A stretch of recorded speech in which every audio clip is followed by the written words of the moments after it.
Thanks for watching this episode of BibleMountain.com. This is the 6th episode in the series I am calling the Bible Mountain Parables. In the first episode, we concluded that when we observe the world we live in, the logical, intelligent conclusion is that there is a living, intelligent being out there somewhere who created the universe and everything in it, including us. In the second episode, we concluded that just as there are historical documents that testify to the existence of people like Alexander the Great and Julius Caesar, so too there are historical documents that testify to the existence of God. In the third episode, we concluded that when we observe the world we live in, the logical, intelligent conclusion is that God is by far the most powerful force in the universe, and that there is nothing in the universe that can stop God from doing anything He wants to do. In the fourth episode, we concluded that just as we need to know when to fear electricity, wild animals, and storms so that we know how to be safe, so too we need to know when to fear God because He is much more powerful than any other force in the universe. In the fifth episode, we concluded that since God created all things, He has the authority to tell us what to do, and since He is the most powerful force in the universe, He has the ability to enforce His authority. In a future episode, we will talk about the meaning of life, but today we will discuss life after death. What happens when we die? I am using parables throughout this series to discuss these topics, so let's get started with today's first parable, the obstacle course. Once upon a time, an athlete went to run an obstacle course. At the starting line, he looked up the hill at the obstacles and noticed that the course seemed to end about 200 yards up the hill. He concluded that the course would take less than an hour. Then an old man walked up to him and offered him a backpack full of water and energy bars, telling him he would need it to survive the course. After the athlete declined the backpack, because he thought he could survive an hour without it, the old man said, "I designed and built this course. When you get to the top of that hill, you will realize you have only just begun." Would you take the backpack? Notice that the man who was handing out the backpack was the man who built and designed the course. If anyone would know how long the course is and what it takes to survive the course, it would be him. Life works like this. As we go through life, all we see are the 50 to 100 years we spend here on earth in our earthly bodies. We can't see anything beyond that, therefore it is tempting to conclude that life here on earth is all there is. However, several thousand years ago, God interacted with humanity in various ways, including coming to earth Himself in bodily form. During this interaction, He stated very clearly that there is life after death, and that there is more to our existence than what we see here on planet Earth. Furthermore, He left written record of His teachings about life after death, so that we can know that our existence continues after we die. Just as the old man was telling the athlete what he needed to have in order to survive the part of the obstacle course that he couldn't see, so too God has told us what we need to do to prepare for life after death, the part of our existence that we cannot see.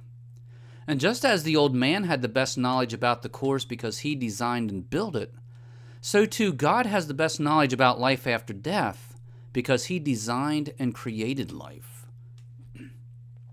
Now let's look at a second parable, the graduation party. Once upon a time, a high school student spent 3 years preparing for his graduation party. He agonized over every detail: the day, the location, the starting time, the guest list, the menu, the dress code, and the activities. Absolutely nothing was left to chance for his big party. The day after his party, an adult asked him what he was planning to do for a career. He responded, "I have no idea.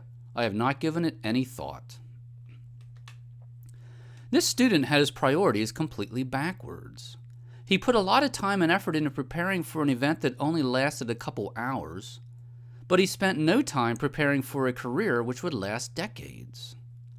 We humans need to make sure we don't make the same mistake with our eternity. Just as a graduation party is a mere moment in time compared to our total life here on earth, so too life here on earth is a mere moment in time compared to life after death, which lasts forever.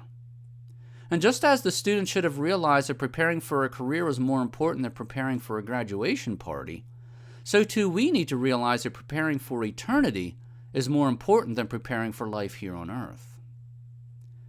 Now let's look at a third parable, the team. Once upon a time, a coach formed a soccer team to travel around the world on a goodwill tour. During the tryouts, there were some players who demonstrated superior athletic skills and talent, but they were disrespectful to the other players, and they resisted instruction from the coaches. Meanwhile, there were other players who did not have the best athletic skills or talent, but they worked very well with each other, and they submitted completely to the authority of the coaches.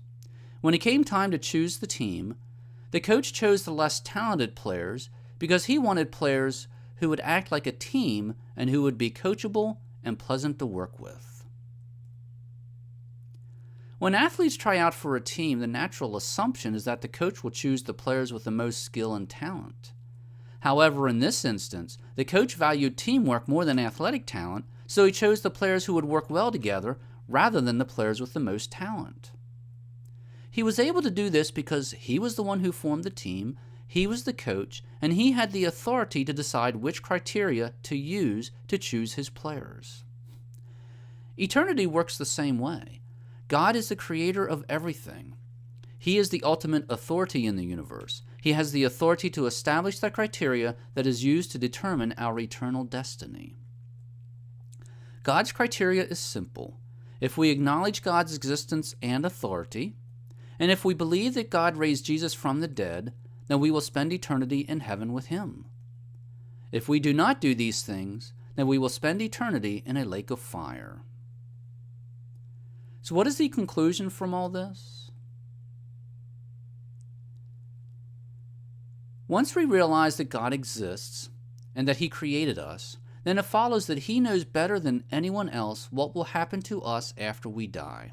Our Creator has told us that there is life after death, and that we will either spend eternity with him in heaven, or we will spend eternity separate from him in hell. Just as a coach has the authority to choose who will be on his team, so too God has the authority to decide who will spend eternity with him. In order to spend eternity with God, we must acknowledge his existence and authority, and we must believe that God raised Jesus from the dead.